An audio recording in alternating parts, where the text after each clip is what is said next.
بسم اللہ الرحمن الرحیم۔ عزیز طلبہ و طالبات، السلام علیکم۔ ہمارا سبجیکٹ ہے افسانوی ادب کا، جو کہ علامہ اقبال اوپن یونیورسٹی کا کوڈ نمبر 5603 ہے،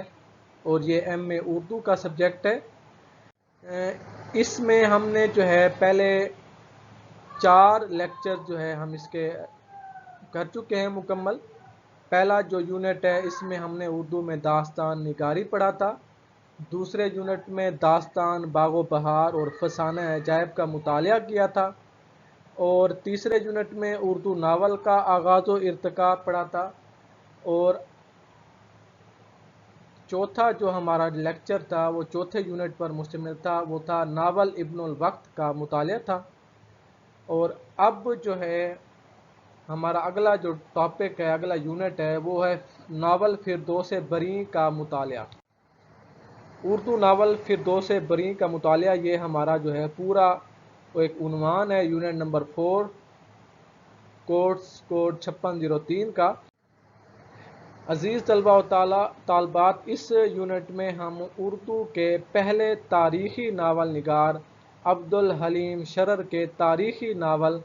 فردوس بریں کا مطالعہ کریں گے، اور فردوس بریں ناول کو جو ہے تاریخی ناولوں میں سے ایک شاہکار کا درجہ دیا جاتا ہے، اور یہ ناول 1898 میں لکھا گیا۔ یہ ہمارے کچھ آؤٹ لائن ہے کہ اس ترتیب سے جو ہے ہم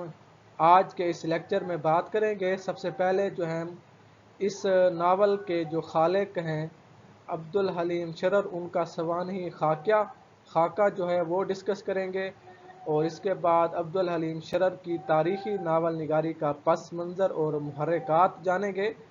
تیسرے نمبر پر ہم فردوس بریں کا جو ہے پس منظر،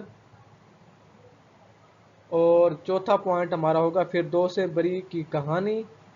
اور پانچواں پوائنٹ ہوگا فردوس بریں ناول کا پلاٹ، اور چھٹے نمبر پر جو ہے فردوس بریں ناول کی کردار نگاری، اور ساتویں نمبر پر فردوس بریں ناول کے جو ہے وہ مکالمے، اور آٹھواں ہمارا پوائنٹ ہوگا انشاءاللہ فردوس بریں ناول کی منظر نگاری، اور ہمارا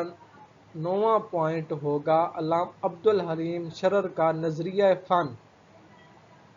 اس کے علاوہ 10ویں نمبر پر ہمارا جو ٹاپک ہوگا انشاءاللہ وہ ہوگا عبدالحلیم شرر کا اسلوب، اور 11واں پوائنٹ ہوگا مکالمات کا، اور 12واں پوائنٹ ہوگا فردوس بریں ناول کی ادبی حیثیت کیا ہے۔ یہ کچھ تھوڑا لینتھی چیپٹر ہے، ذرا اس کو جو ہے غور سے سنیے گا، بہت اہم بھی ہے۔ اس کے علاوہ 13واں جو ہمارا پوائنٹ ہوگا وہ خود آزمائی کے طور پر میں آپ سے چند سوالات کروں گا لیکچر کے اختتام پر، اور اس کے علاوہ جو ہے چند آخر میں مجوزہ کتب بھی آپ کو مطالعے کے لیے انشاءاللہ بتاؤں گا۔ اب ہمارا سب سے پہلا جو ٹاپک ہے وہ ہے عبدالحلیم شرر کا جو ہے سوانحی خاکہ۔ عبدالحلیم شرر جو ہے برصغیر کے ایک انتہائی معروف ادیب اور صحافی تھے، اور ناول نگاری میں انہوں نے خصوصی شہرت حاصل کی۔ بہت سے اخبارات اور رسائل سے بھی وابستہ رہے، جن میں سے جو ہے بیشتر اخبارات اور رسائل انہوں نے خود جاری کیے تھے۔ ان کی جو تاریخ پیدائش ہے وہ ہے بروز جمعہ 2 جمادی الثانی 1276 ہجری، اور اگر عیسوی میں اگر ہم اس کا بنائیں تو یہ بمطابق 1860 بنتا ہے۔ یہ لکھنؤ میں پیدا ہوئے۔ ان کے والد حکیم تفضل حسین واجد علی شاہ کے دربار سے تعلق رکھتے تھے، اور اپنے باقی خاندان کی طرح عبدالحلیم شرر بھی جو ہے وہ 9 سال کی عمر میں اپنی والدہ کے ساتھ کلکتہ چلے گئے، اور والدین کے ساتھ مٹیا برج رہنے لگے، یعنی وہاں یہ علاقہ ہے مٹیا برج، وہاں پہ رہنے لگے، اور کلکتہ میں رہائش کے دوران اپنے والد کے علاوہ سید حیدر علی، مولوی محمد حیدر، اور مرزا محمد علی صاحب اور حکیم محمد مسیح سے انہوں نے جو ہے عربی سیکھی، فارسی، منطق اور طب کی تعلیم انہوں نے حاصل کی، اور اسی زمانے میں انگریزی بھی پڑھی، لیکن ان کی باقاعدہ تعلیم حاصل نہیں کی۔ اور اس کے علاوہ 1875 میں اپنے نانا مولوی قمر الدین کی سبق دوشی کے بعد ان کی جگہ نواب واجد علی شاہ کے ہاں ملازم ہوئے اور 2 سال کے بعد یہ ملازمت چھوڑ کر 1877 میں کلکتہ سے لکھنؤ چلے آئے اور یہاں انہوں نے مستقل رہائش اختیار کر لی اور یہیں رہائش کے دوران مولوی عبدالحی کے پاس انہوں نے عربی کی تعلیم مکمل کی۔ 1889 میں ماموں کی بیٹی سے شادی کے 1 سال بعد وہ دہلی چلے گئے جہاں شمس العلماء مولوی نذیر حسین محدث دہلوی سے انہوں نے حدیث کی تعلیم میں سند لی اور یہیں قیام کے دوران نجی طور پر انگریزی میں بھی انہوں نے خاصی مہارت حاصل کر لی۔ اب ہم اگلا ان کا پوائنٹ ہے وہ صحافتی زندگی کا ان کا آغاز کیسے ہوتا ہے، کہاں سے ہوتا ہے۔ کلکتہ میں قیام کے دوران عبدالحلیم شرر نے لکھنؤ کے ایک اخبار اودھ اخبار کے نامہ نگار کی حیثیت سے کام کیا اور دہلی سے لکھنؤ واپس آئے تو منشی احمد علی کسمنڈوی نے اخبارات میں مضامین لکھنے کی طرف ان کی توجہ دلوائی۔ ان مضامین کی مقبولیت کے نتیجے میں 1880 میں لکھنؤ واپس آنے پر منشی نول کشور نے عبدالحلیم شرر کو اودھ پنچ کے ادارتی عملے میں شامل کر لیا۔ اودھ پنچ اس دور کا ایک اخبار تھا، مشہور اخبار تھا۔ ان کے مضامین کو وہ خوب شہرت ملی اور اس اخبار میں 1884 تک کام کیا اور اودھ اخبار کی ملازمت کے دوران عبدالحلیم شرر نے اپنے ایک دوست مولوی عبدالباسط کے نام سے محشر نامی 7 روزہ رسالہ جاری کیا اور یہ رسالہ عبدالحلیم شرر کے مضامین کی وجہ سے بے انتہا مقبول ہوا اور خیال یہ کیا جاتا ہے کہ اس رسالے کی شہرت کی وجہ سے ان کو حیدرآباد میں اودھ اخبار کا نمائندہ خصوصی بنا کر بھیج دیا گیا اور حیدرآباد میں بھی آپ نے 6 ماہ قیام کیا۔ جب انہیں اخبار کی طرف سے لکھنؤ واپس آنے کی اجازت نہ ملی تو اودھ پنچ سے انہوں نے استعفیٰ دے دیا اور واپس لکھنؤ آ گئے۔ عبدالحلیم شرر کی ادبی زندگی کا آغاز کچھ اس طرح ہوتا ہے کہ عبدالحلیم شرر نے اپنے اولین ناول تھا ان کا دلچسپ، اس کا پہلا حصہ 1885 میں اور دوسرا حصہ 1886 میں شائع کیا اور یوں ان کی باقاعدہ ادبی زندگی کا آغاز ہو گیا اور انہوں نے 1886 ہی میں بنکم چندر چٹرجی کے ناول درگش نندی کا انگریزی سے اردو میں بھی ترجمہ کیا۔ اس کے علاوہ عبدالحلیم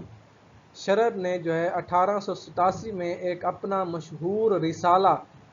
دل گداز کے نام سے جاری کیا جو 1926 تک وہ چھپتا رہا اور ان کا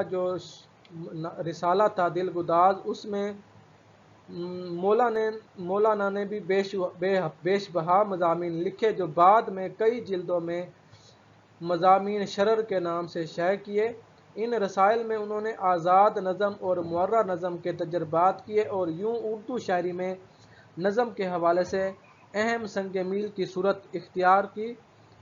اس کے علاوہ ملک عبدالعزیز ورجنہ ان کا پہلا تاریخی ناول تھا جو 1888 میں قسط وار شائع ہوا۔ اس کے بعد 1889 میں حسن انجلینا اور 1890 میں منصور موہنا نامی ناول بھی شائع ہوئے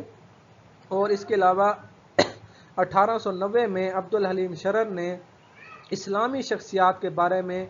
مہذب نامی رسالہ جاری کیا جو مالی مشکلات کی وجہ سے 1 سال کے اندر ہی بند ہو گیا۔ بعد ازاں 1891 میں کیس و لبنہ نامی ناول بھی چھپا۔ اس کے علاوہ 1891 میں عبدالحلیم شرر کو نواب وقار الملک کے پاس حیدرآباد میں ملازمت مل گئی اور 1892 میں نواب وقار الملک نے اپنے بیٹے کا تعلیق بنا کر انہیں انگلستان بھیج دیا اور جہاں وہ 1896 تک مقیم رہے اور روانگی سے قبل عبدالحلیم شرر نے 3 ناول دلکش، زید و حلاوہ اور یوسف و نجمہ لکھنے شروع کیے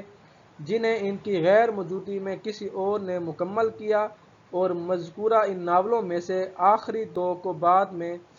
عبدالحلیم شرر نے خود بھی مکمل کیا، لیکن زید و حلاوہ کا نام تبدیل کر کے فلورنڈا رکھ دیا۔ 1896 میں انگلستان سے واپس آ کر دوبارہ حیدرآباد میں رہائش پذیر اختیار کی، اور اس مرتبہ یہیں سے انہوں نے دل گداز رسالہ جاری کیا اور 1899 تک حیدرآباد میں قیام رہا، اور اسی دوران اپنے ناول ایام عرب کا پہلا حصہ شائع کیا۔ انہی برسوں میں عبدالحلیم شرر نے کچھ تاریخی تحقیق کا کام کیا، اور اس کو سکینہ بنت حسین میں انہوں نے شائع کیا، اور اس کی اشاعت کے بعد حیدرآباد کے ایک حلقے میں عبدالحلیم شرر کی شدید مخالفت شروع ہو گئی، جس کے نتیجے میں 1899 میں انہیں حیدرآباد چھوڑنا پڑا، اور لکھنؤ حیدرآباد کو چھوڑ کر وہ لکھنؤ آ گئے لکھنؤ واپس آ کر انہوں نے دل گداز رسالے کو یہاں سے دوبارہ جاری کیا، اور 1900 میں پردہ عصمت کے نام سے ایک 15 روزہ رسالہ نکالا، اور لکھنؤ میں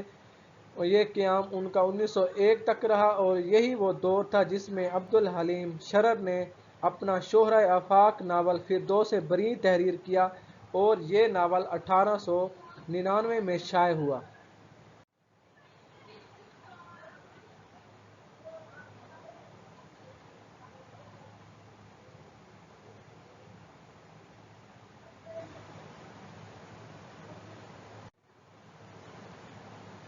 اس کے علاوہ 1901 میں انہیں واپس پھر حیدرآباد بلا لیا گیا، جس کی وجہ سے انہیں ان کا رسالہ تھا دل گداز اور ایک اور 15 روزہ رسالہ تھا پردہ عصمت، وہ انہیں بند کرنا پڑے، لیکن ان کے حیدرآباد پہنچتے ہی نواب وقار الملک ملازمت سے علیحدہ ہو گئے، اور پھر ان کا انتقال ہو گیا، جبکہ مولوی عزیز مرزا کا تبادلہ وہ دوسرے اضلاع میں ہو گیا۔ اس کا نتیجہ یہ ہوا کہ 1903 میں وہ ملازمت سے برطرف ہو گئے اور واپس وہ لکھنؤ میں آ گئے، اور پھر 1904 میں انہوں نے اپنے رسالہ دل گداز کو ایک مرتبہ پھر لکھنؤ سے جاری کیا، اور 1907 تک اپنے قیام میں مولانا عبدالحلیم شرر نے بہت سی کتابیں بھی تصنیف کی۔ 1907 میں عبدالحلیم شرر کو حیدرآباد میں محکمہ تعلیم کا اسسٹنٹ ڈائریکٹر متعین کر دیا گیا، اور 1908 میں انہوں نے وہیں سے رسالہ دل گداز کو پھر جاری کیا، لیکن نظام حیدرآباد کی کسی بات پر ناراضی کی وجہ سے حیدرآباد کو پھر چھوڑنا پڑا، اور یہاں انہوں نے قیام کے دوران وہ بھی ایک دو کتب انہوں نے تصنیف کی۔ یہ تھا ان کا سوانح خاکہ۔ اب ہمارا اگلا ٹاپک ہے وہ ہے عبدالحلیم شرر کی وہ تصانیف۔ ویسے تو عبدالحلیم شرر کی چند ایسی تصانیف بھی ہیں جن کی تاریخ اشاعت کے بارے میں یقین سے نہیں کہا جا سکتا کہ ان کی تاریخ اشاعت کون سی ہے، اور اسی طرح ان کی تصانیف کی کل تعداد کا اندازہ لگانا بھی مشکل ہے۔ عبدالحلیم شرر کی تصانیف کی اصل تعداد کے بارے میں مختلف محققین میں اختلاف پایا جاتا ہے، اور اس کے علاوہ آپ کی کتاب میں ان کی تصانیف کی کل تعداد وہ 108 بتائی گئی ہے۔ سب سے پہلے یہ اسکرین کے سامنے بھی آپ کے سامنے ہے، یہ ان کے ناول ہیں کچھ زمانی ترتیب کے اعتبار سے ہیں، یعنی زمانے کے اعتبار سے پہلا ناول دوسرا ناول، اس کے لحاظ سے یہ کچھ چند ناول ہیں۔ پہلا ناول یہ دلچسپ کے نام سے ہے، دوسرا ناول تھا وہ ہے ملک العزیز ورجنا، یہ 1888 میں، اسی طرح حسن انجلینا یہ بھی تاریخی ناول ہے، یہ 1890 میں، اور اس کے علاوہ منصور موہنا یہ بھی تاریخی ناول ہے، یہ 1890 میں، اور یوسف و نجمہ یہ بھی تاریخی ناول ہے، یہ 1890 میں شائع ہوا، فلوریڈا یہ بھی تاریخی ناول ہے، یہ 1898 میں شائع ہوا، اور یہ باقی آپ کے سامنے ہے اسکرین پہ۔ اس کے علاوہ یہ اور بھی کچھ یہ ناول ہیں، یہ بھی آپ کے سامنے ہیں۔ شوقین ملکہ کیس و لبنہ، یہ میں ذرا اس کو